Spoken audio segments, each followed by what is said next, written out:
नमस्कार दोस्तों, जीडीएस का रूल नंबर 9 हम आज देखने वाले हैं। GDS conduct and engagement rule का रूल नंबर 9 क्या कहता है, इसके बारे में हम इस वीडियो में देखने वाले हैं। दोस्तों, रूल नंबर 9 में देखिए नेचर ऑफ पेनल्टीज़ है, मतलब ग्रामीण डाक सेवकों पर जो पेनल्टी लगती है।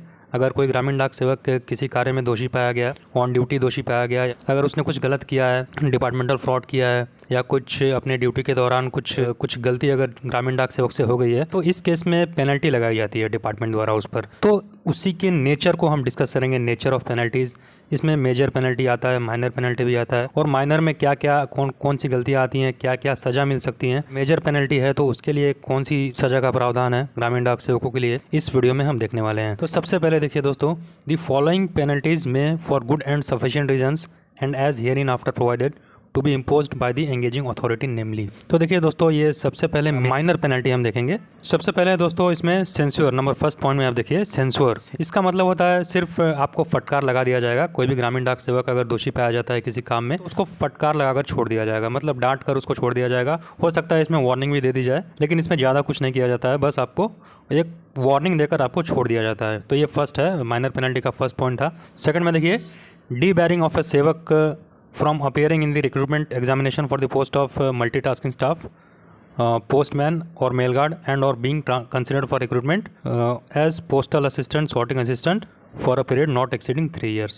तो दोस्तों ये सेकंड पॉइंट जो बोल रहा है, इसमें जो ग्रामीण डाक सेवक है अगर उस पर माइनर पेनल्टी लगाई जाती है, तो इसमें और सेकंड पॉइंट में जो सजा का प्रावधान है वो है कि उसको डिपार्टमेंटल एग्जाम देने से रोक दिया जाएगा। डिपार्टमेंटल एग्जाम जैसे एमटीएस या पोस्टमैन या पीएएसए का जो एग्ज़ाम दिया जाता है, डिपार्टमेंटल जीडीएस टू पीएएसए या फिर जीडीएस टू पोस्टमैन एग्जाम देने के लिए इसको अलाउ नहीं किया जाएगा किसी भी ग्रामीण डाक सेवक को। अगर वो गलती करता है और माइनर पेनल्टी उस पर इम्पोज होता है, तो इस केस में उसको ये सज़ा दी जाएगी। 3 साल तक उसको कोई भी एग्ज़ाम में अपीयर होने का मौका नहीं दिया जाएगा।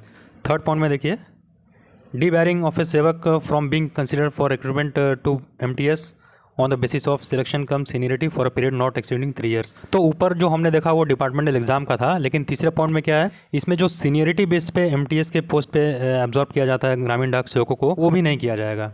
बिना एग्जाम के भी सीनियरिटी बेस पे जीडीएस टू एमटीएस में प्रमोट किया जाता है, तो उसको भी अगले 3 साल के लिए रोक दिया जाएगा, अलाउ नहीं किया जाएगा। फोर्थ में देखिए recovery from TRCA of the whole or part of any pecuniary loss cause to the government by the negligence or breach of orders. तो अगर कोई लॉस हुआ है, फाइनेंशियल लॉस हुआ है गवर्नमेंट मनी का, और ये ग्रामीण डाक सेवक की लापरवाही की वजह से हुआ है, तो इस केस में जो रिकवरी है उसके टीआरसीए से कर ली जाएगी। जितना भी लॉस हुआ है, जो ग्रामीण डाक सेवक को सैलरी मिलती है, उसमें से रिकवरी की जाएगी। नंबर 5 में देखिए with holding of annual increase in time related continuity allowance without cumulative effect for a period not exceeding 3 years। और 3 साल तक उसकी जो टीआरसीए है वो भी होल्ड पर रख दिया जा सकता है, मतलब सैलरी 3 साल तक उसको नहीं दी जाएगी। तो ये सब था माइनर पेनल्टी में।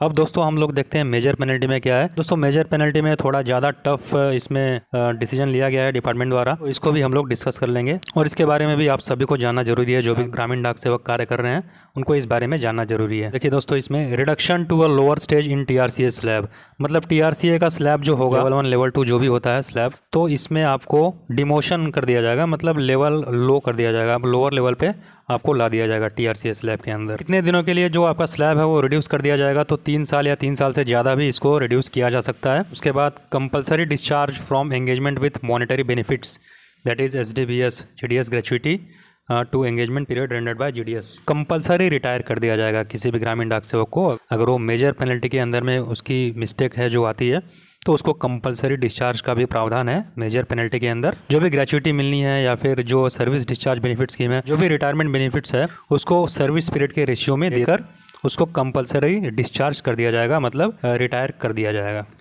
उसके बाद देखिए दोस्तों, removal from engagement which shall not be a disqualification for future engagement, उसको टर्मिनेट भी किया जा सकता है दोस्तों। एंगेजमेंट से उसको टर्मिनेट कर दिया जाएगा, लेकिन भविष्य में उसको मौका मिल सकता है, वो दोबारा चाहे ग्रामीण डाक सेवक में अप्लाई करने का तो वो कर सकता है। और इसके नीचे देखिए दोस्तों, dismissal from engagement which shall ordinarily be a disqualification for the future engagement. तो 7th पॉइंट में हमने देखा था बिल्कुल वही है, लेकिन यहाँ पर आगे के एंगेजमेंट के लिए भी उसको डिस्क्वालीफाई रखा जाएगा, मतलब आगे भी अगर वो चाहे ग्रामीण डाक सेवक में भरना तो वो नहीं भर पाएगा। इसमें क्या था, इसमें भविष्य में वो भर सकता था, अप्लाई कर सकता था ग्रामीण डाक सेवक के पोस्ट के लिए, लेकिन इसमें वो आगे भी अप्लाई नहीं कर पाएगा। तो ये दोस्तों मेजर पेनल्टी में आता है, ये जो हमने देखा अभी 7th पॉइंट 6th पॉइंट से लेके 9th पॉइंट तक जो हमने देखा, ये सब मेजर पेनल्टी में आता है। और 1 to 5 हमने देखा था, ये ऊपर ये माइनर पेनल्टी में आता है। तो आई होप दोस्तों आपको ये समझ में आया होगा मेजर पेनल्टी और माइनर पेनल्टी। अगर कोई डाउट है तो आप कमेंट बॉक्स में कमेंट कर सकते हैं। आज के वीडियो में इतना ही, मिलेंगे नए अपडेट के साथ।